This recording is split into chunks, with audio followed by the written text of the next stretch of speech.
sampai apa? Saya punya kitab fikih namanya Fardul Masail. Pengandaian ada masalah. Jadi masalah itu belum terjadi tapi diandaikan. Misalnya kayak di Texas. Bumi itu bulat bola. Texas itu kalau dibor itu pas Ka'bah. Lalu kiblatnya di mana? Bumi ini kan hanya rubuk-rubuk seperempat. Yang ada arah itu seperempat. Tapi kalau Ka'bah itu sama Texas, satu Texas dengan Ka'bah itu lalu kiblatnya mana? Sudah bebas arah. Maka ilmu mengatakan mara'ahu muslimuna hasanan bahwa indahu hasanun. Kamu jangan nuruti ilmu hakikat tapi nuruti mindset. Kalau mainstreamnya orang banyak seperti itu, mindsetnya orang sana misalnya Ka'bah sana ya ikut sana. Tapi ini tidak mewakili hakikat karena kalau yang 380 derajat itu kan terus ribet. Makanya ini kesulitan di bab-bab fikih. Ya saya ulang lagi, kesulitan di bab-bab fikih. Makanya fikih itu selalu bicara, misalnya gini, ada orang sholat. Saya ulang lagi. Setelah salam pertama dia kentut, itu sholatnya batal apa enggak? Itu lama berdebat. Yang dikatakan rukun sholat itu salam pertama. Sehingga orang kalau sudah salam pertama, maka sudah keluar dari sholat. Maka kalau kentut gak apa-apa, wong yang keluar dari sholat itu salam pertama.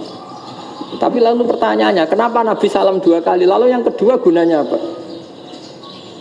Ribet kan, partai ini kalah pasti kalau ditanya gitu.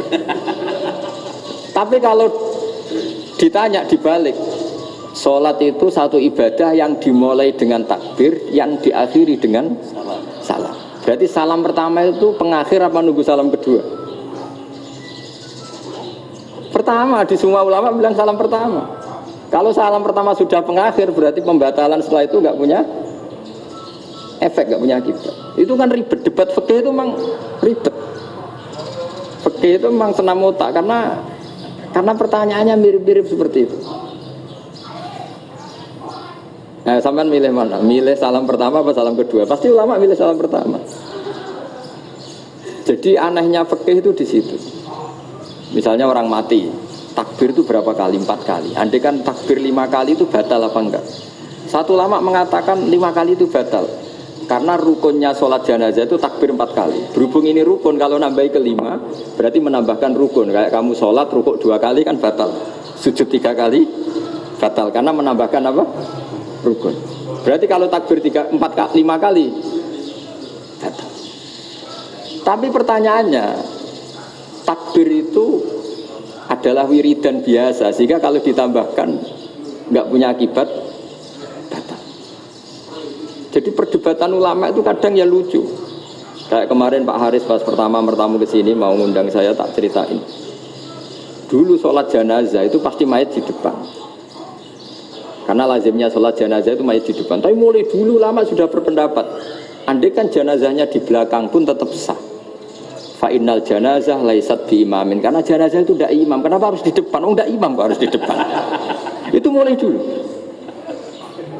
Sehingga ketika Arab Saudi pernah mengalami tragedi, ada orang yang dibungkus kayak mayit, ternyata senjata. Setelah di dekat Ka'bah dipakai. Dulu tragedi tahun berapa itu?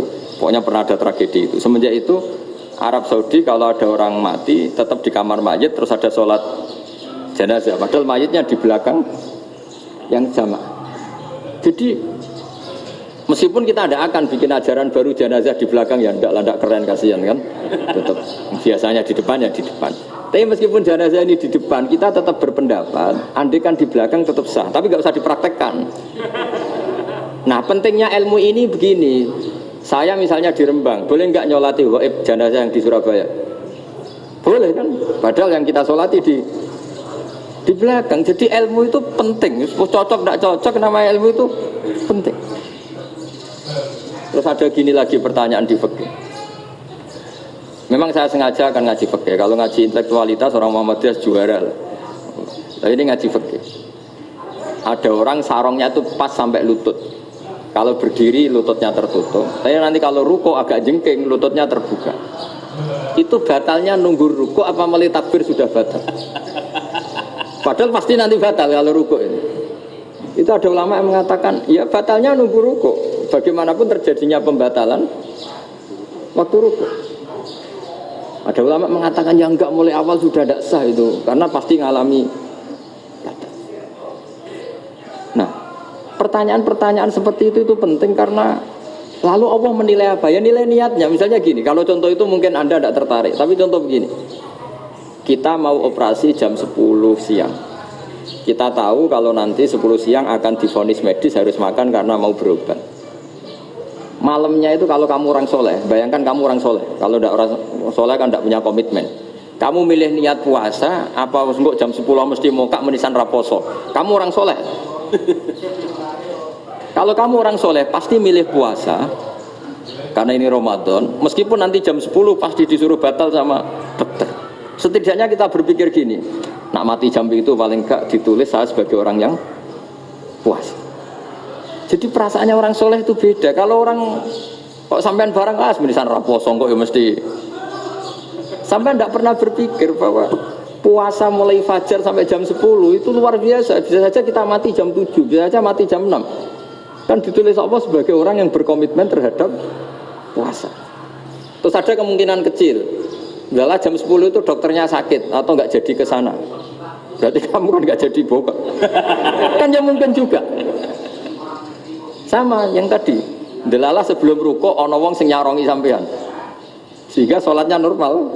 Kamu tidak menemukan pakaian yang pas, jebule pas setelah rukuk, mau rukuk, ono wong ngerti, wah sholatnya kira bener disarongi. Itu agama. Jadi agama itu dimulai dari mana coba? Dimulai dari niat, dari komitmen. Nah, sekarang kelirunya kenapa ada garis keras? Agama itu dimulai dari keinginan ideal. Itu yang mulai itu ada orang-orang garis keras. Agama ini enggak, agama ini dimulai dari niat. Sampai ada kaidah agama la yudroku kullu la yudroku kullu. Kalau tidak bisa ideal jangan ditinggalkan sama sekali. Tapi orang enggak, sekarang bayangkan Islam itu ideal. Pemimpinnya ya soleh, masyarakatnya soleh, enggak ada maksiat, enggak ada apa. Dan apa ilmu? Kalau secara ilmu mulai dulu ya ada orang dolim, ada orang soleh. Nabi kurang baiknya. Di angkatan itu ya ada orang munafik. Sehingga ulama itu sudah berpendapat ideal itu piye. Zaman Nabi saja ada orang apa? Munafik. Itu ilmu. Kalau nuruti kelangenan inginnya dunia ya steril, gak ada maksiat, gak ada. Dan agama itu diciptakan Allah itu memang unik. Calon Nabi misalnya, Nabi Musa itu sing rumah itu Fir'aun. Ketika Nabi Muhammad lahir, sing ribet manitia ini Abu Lahab. Orang dosen UMF. Coba. Karena Allah ingin memaklumatkan ke kita bahwa agama ini akan hidup di kondisi apapun. Asia, istrinya Fir'aun itu termasuk mukminah yang dipuji Quran. Padahal dia bukan istrinya pengurus NU atau pengurus Muhammadiyah, istrinya Fir'aun.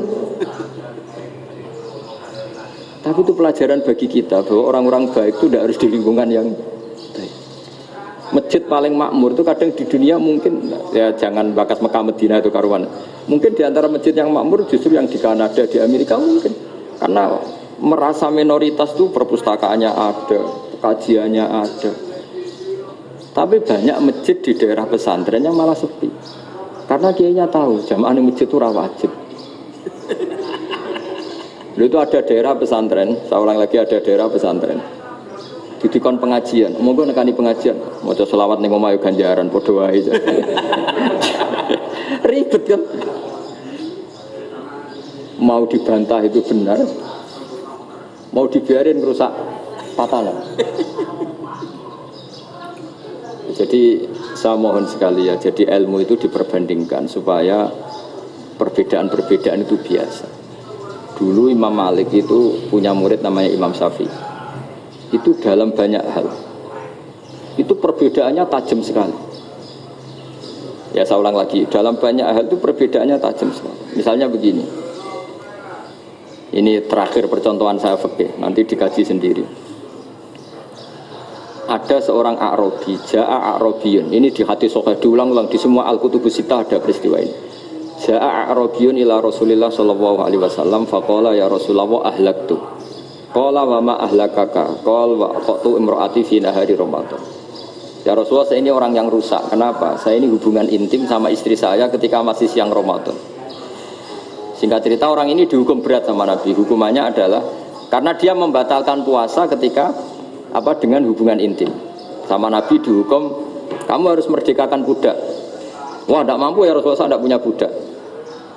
Jadi ini bukti bahwa agama ini sangat sosial, sehingga sebagian kafaroh harus memerdekakan budak. Kamu kalau gitu puasa 2 bulan. Yang baru puasa 2 hari aja kecelakaan, malah disuruh puasa 2 bulan. Ya sudah, kamu ngasih makan 60 orang miskin. Saya ini orang paling miskin. Kok jadi sudah miskin agak hiper lah orangnya. Poso-poso kok gitu. Itu kata ulama, kalau orang Jawa gak mungkin makanannya tempe mendoan, gak mungkin itu. Di Jawa itu gak mungkin ada orang batal puasa karena hubungan intim. Ada istrinya nggak cantik, cerewet, sang lanang mangane mendoan, itu tidak mungkin, kecelakaan itu tidak mungkin. Tidak mungkin itu. Tapi kalau Arab mungkin karena makanannya daging.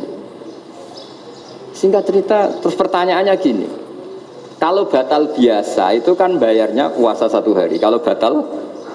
Tapi kalau batal pakai hubungan intim, pakai jima kalau dalam bahasa fikih, itu kafarohnya berat, yaitu merdekakan budak atau puasa 2 bulan berturut-turut. Pertanyaannya gini, jima istri itu boleh loh tidak zina. Jima istri itu boleh loh tidak zina. Itu kan hukumannya berat. Nah terus Imam Malik berpikir kalau gitu tidak harus jima dong.